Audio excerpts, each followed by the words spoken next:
You use a Blue Yeti? Pathetic. Everyone knows the Blue Yeti is dog water.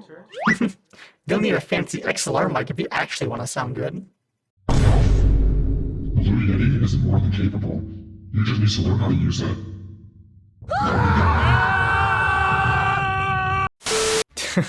Hey guys, what's up?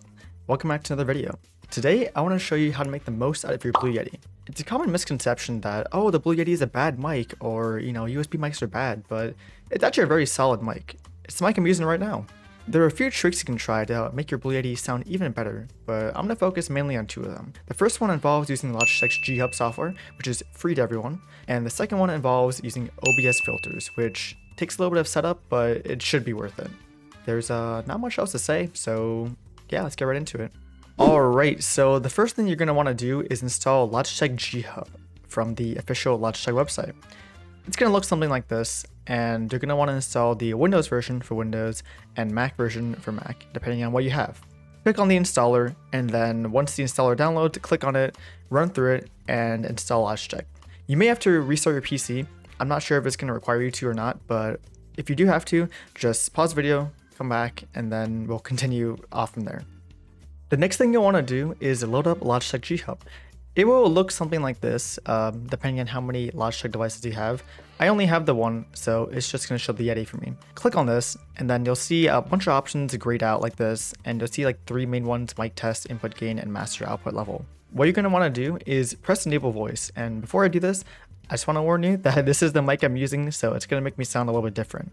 Okay, so once we click enable voice, our mic is going to immediately sound different, and you're not going to be able to hear it yet, but I'll explain how to do that in a second.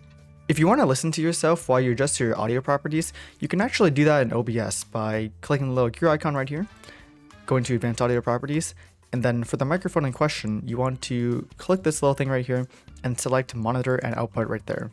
You're going to be able to hear yourself, probably with a little bit of delay, and then you'll be able to adjust based off that.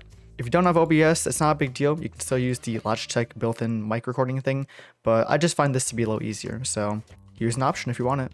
You're going to see a lot of presets on the side right here, and I think the best thing to do is to just kind of play around with them and see which one you like the best.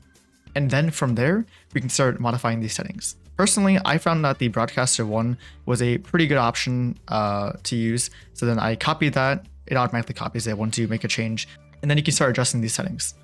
Just leave these settings alone for now, and what you're going to want to do is switch to the Signal Cleanup tab.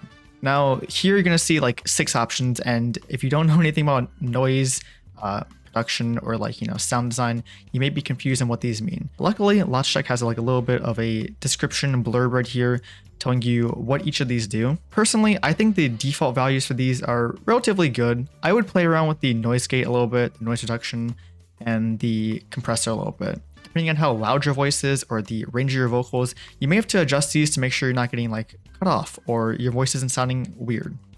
But these are pretty good values to start with. If you want to get even more advanced with these, you can actually click on this little dot icon. And in here, you'll see advanced options for each of these features. This stuff I don't really mess with too much. I think noise reduction, you don't really have to mess with beyond the sensitivity unless your background is like a really weird mix of background noise. Then you can start adjusting these. The gate, personally, I don't use a noise gate because I think that my room is quiet enough, my background's quiet enough where I don't need one. And I feel like sometimes a gate will cut off when I speak low.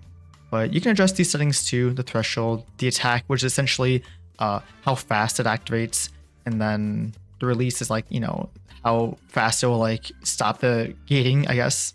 But yeah, we got compressor right here too, and honestly, I don't mess with most of this stuff. I think the most important stuff from here is how fast you want the compressor to activate and how smoothly you want the compressor to release, along with the compression ratio right here. So those are the 3 main things you should worry about here. The de-esser and de-popper, I haven't messed with any of these settings. You can feel free to mess around with it, but personally, I think that this slider is probably good enough for this, and same with the de-popper right here. The limiter is pretty similar to the compressor, but it just does it in a different way. It essentially makes it so that you don't become too loud or too quiet. It kind of levels out your volume so that you're consistent. Feel free to mess around with these settings, but this is about a good setting, I personally feel. After you're done with all the custom preset stuff, you can move on to the effects tab. And this is, an optional thing, obviously, but you can find some pretty cool effects here if you're looking for something like a voice mod, voice changer type thing. One thing I will say is that the Logitech software isn't Stream Deck compatible, so you're gonna have to figure out another way to activate these presets if you want them during stream. Otherwise, you can mess around with this, create some cool effects. That's what I did in the intro, so if you wanna mess around with that, feel free to do that. The last tab I want to show off is the NVIDIA audio effects tab, and personally I haven't downloaded this because I haven't felt the need to, but if you see that your background noise or room noise is really loud and obnoxious, give this a try. It's supposed to be pretty good, and I've only heard good things about it. Other than that, that's pretty much it for this part of the video. This is method 1. This is going to take like a little bit of tinkering around to find a signal chain that you like and an EQ that you like. I'll talk more about EQ later in the video, but I'm not going to talk about it here because this EQ is not as powerful as the one I'm about to show in the OBS method. Alright, see you in method 2.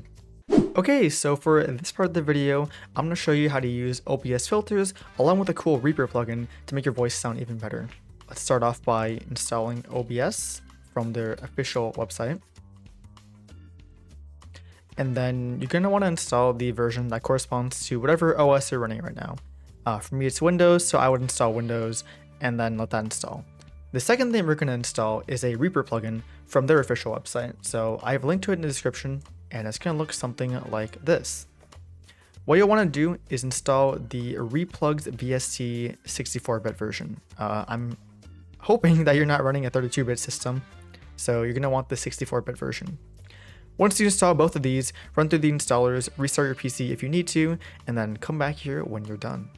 Alright, so once you install those, we're going to open up OBS, and mine's already open because I'm currently recording. Once you have it open, you're going to want to make sure your audio is set up correctly. To do this, let's go to Settings, and then go to Audio, and then make sure your microphone is correctly selecting the Blue Yeti. You can check the other settings if you want, but the only setting that really matters right now is the Blue Yeti microphone being selected. Once you're done with that, we can actually start adding the filters and the plugins to the signal chain.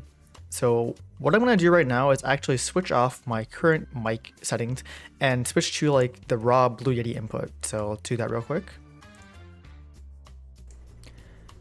Okay, so you'll notice that I sound a little bit different. And honestly, it sounded a little worse. So what we're going to do is add these settings right now, and I'm going to show you how much of a difference it does indeed make. So what you're going to want to do is click the gear icon and then press filters. The first filter you want to add is going to be noise suppression. So let's click the plus right here and then add noise suppression like that. So you're going to see probably two options by default. A third one if you install NVIDIA noise removal from online. I'll include a link to it in the description, but I'm gonna be honest, I don't use the noise removal on NVIDIA's noise removal because I personally find better results with RNN noise. I don't know why, it might be just a me thing, but feel free to try both out. I heard that this one's actually very good, so if you have a lot of background noise, definitely give it a shot. But for me, I'm gonna choose RNN noise, and then the next thing I'm gonna add is the compressor. So let's add that. And by default, it may not, make you sound the best. So what I like to do is I like to set the compressor to 3, and then I set the threshold to -11. And pretty much the other settings remain the same. These are kind of personal preference and what you think sounds best, but I think this is a pretty good set of settings to start off from. The next thing I want to add is the limiter. So let's add that now. And this one I like to set to around -3.9, like that. And there we go. Without the EQ, this is what I sound like. It honestly doesn't sound too bad, but I think we can make it sound even better with a little bit of equalization. So let's add that in right now. You're gonna wanna click the plus icon down here, click VST, and we'll call it EQ. And in this signal chain, which is basically all of these like audio filters, you're gonna wanna put it right between compressor and limiter. So let's move it up, and there we go. Now what you want to do is select the correct plugin. So I have a few here, but you're looking for Re-EQ standalone right here. Once you have that selected, you're going to want to click open plugin interface, and then you'll see like, you know, your signal wave right here, your waveform right here, and then you'll see 1, 2, 3, 4 different bands, but you can actually add and remove all the bands you want, like right there. That's why I was saying this is more powerful than the Logitech one. It's just like more bands to work with, so you can be a little more precise with what you're cutting off and adding. I'm not going to go into a full EQ guide here, but I will include a little graphic on screen right now that's kind of a guideline on how you should do EQ, and I'll also include another link in the description saying how you should do EQ. But really, it just depends on you messing around with these features and seeing what sounds the best, you know? If it helps, I can show you what I have on my other microphone set up. I actually have a few, but the one I like the best is going to be this. I think this one works fairly well for my voice. I messed around with it a little bit. I could probably make it sound even better, but this is good enough, I feel. But yeah, as you can see, the signal chain I just showed you is pretty similar to what I use. So I think you'll find some fairly good results with it. That's pretty much it for OBS filters. It really just comes down to adding the settings in, adding the filters, and messing around with the settings a little bit. Everyone's voice is different, so you're going to want to mess around with it. And it also depends on your vocal range, how loud you are, and your background noise. With all that being said, let's wrap up the video. Well, that's going to be the end of this video. If you found it helpful or useful at all, please feel free to leave a like, comment, and subscribe while you're at it. It really helps out the channel and lets me know that you like what I'm doing. If you want to see any more tutorials or guides in the future, just let me know and I'll try to get to it. I'm always looking for more new guides to cover because honestly, it's fun to make these guides and I like teaching people what I know. Other than that, there's not much more to say. If you like my content, feel free to check out this video over here and that video over there. But yeah, thanks for watching and see you guys later. Goodbye.